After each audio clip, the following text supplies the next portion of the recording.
FM। এই গল্পটা আমি বানাইনি। এই গল্পটা আমি প্রথম শুনেছিলাম একজন মানুষের মুখে, যে মানুষটা এখন আর কথা বলে না। তিনি শুধু বলেছিলেন, ভাই, সব ভূত ভয় দেখায় না, কিছু ভূত চায় তার কথা কেউ বিশ্বাস করুক।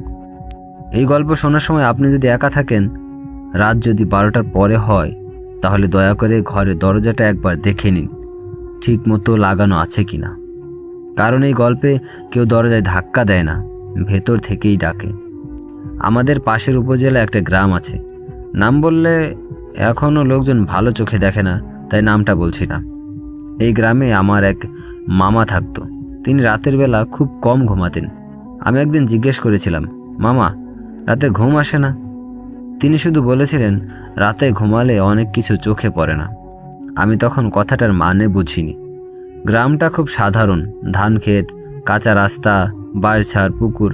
কিন্তু একটা নিয়ম ছিল, রাত 10টার পর কেউ একা বের হয় না। কারণটা কেউ স্পষ্ট করে বলতো না। গ্রামের দক্ষিণ পাশে একটা পুরনো দোতলা টিনের বাড়ি ছিল। বাড়িটা ভাঙা না, আবার ঠিকও না। দিনের বেলা দরজা জানালা খোলা থাকে, কিন্তু কেউ ঢোকে না। কারণ রাত নামলে বাড়ির ভেতর থেকে হাঁটার শব্দ পাওয়া যায়। মজার বিষয় কি জানেন? হাঁটার শব্দটা একজন মানুষের মতো না, মনে হয় কেউ খুব ক্লান্ত অবস্থায় খালি পায়ে হাঁটছে। গ্রামের মুরব্বীরা বলতো, এই বাড়িতে আগে একটা মেয়ে থাকতো। সে পাগল ছিল না, সে খারাপও ছিল না, সে শুধু বেশি কথা বলতো। সব কথা সে ডায়েরিতে লিখত। একদিন সে হঠাৎ নিখোঁজ হয়ে যায়। পুলিশ আসে, খোঁজ খবর হয়, কিন্তু কিছু পাওয়া যায় না।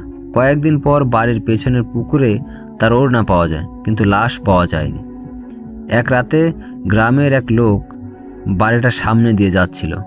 সে শুনতে পেল কেউ খুব আস্তে আস্তে বলছে, এই যে ভাই, একটু দাঁড়াবেন। লোকটা থেমে যায়, চারপাশে কেউ নেই।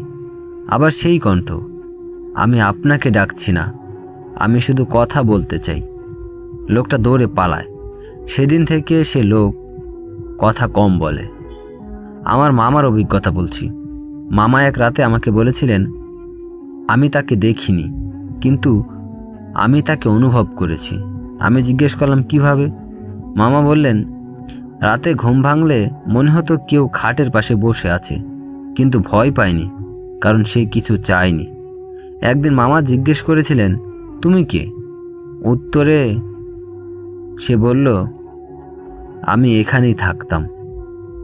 এক রাতে মামার ঘরের আয়নায় একটা লেখা দেখা যায়। লেখাটা ছিল, আমি খারাপ নই। পরদিন সকালে লেখা আর ছিল না। মামা আর কাউকে কিছু বলেননি। পূর্ণিমার রাতে মামা আমাকে ফোন করেছিলেন। তিনি শুধু বললেন, যদি কখনো ওই বাড়ির সামনে যাও, আর যদি কেউ খুব শান্তভাবে তোমার নাম ধরে ডাকে, তাহলে ফিরেও তাকাবে না। সেই রাতের পর মামা অসুস্থ হয়ে পড়েন, কথা কম বলেন, রাতে আলো জ্বালিয়ে ঘুমান। গ্রামে আজও মানুষ বলে, ওই মেয়েটা কারো ক্ষতি করে না, সে শুধু কথা বলতে চায়। কিন্তু সমস্যা হলো, যে তার কথা শোনে সে আর আগের মতো থাকে না। আজও রাতে ওই বাড়ির সামনে দাঁড়ালে শোনা যায়, একটু দাঁড়ান, আমি মিথ্যে বলছি না।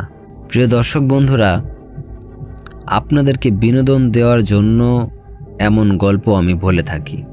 আমার গল্পে পুরোপুরি সত্যটা নেই, এটা একটা বানোয়াট গল্প। আবার কারো ক্ষেত্রে এটা সত্য হতেও পারে। তবে আমি সকলের কাছে হাত জোড় করে ক্ষমা চাচ্ছি। আমি শুধু আপনাদেরকে বিনোদন দেওয়ার জন্যই এমন গল্প বলে থাকি।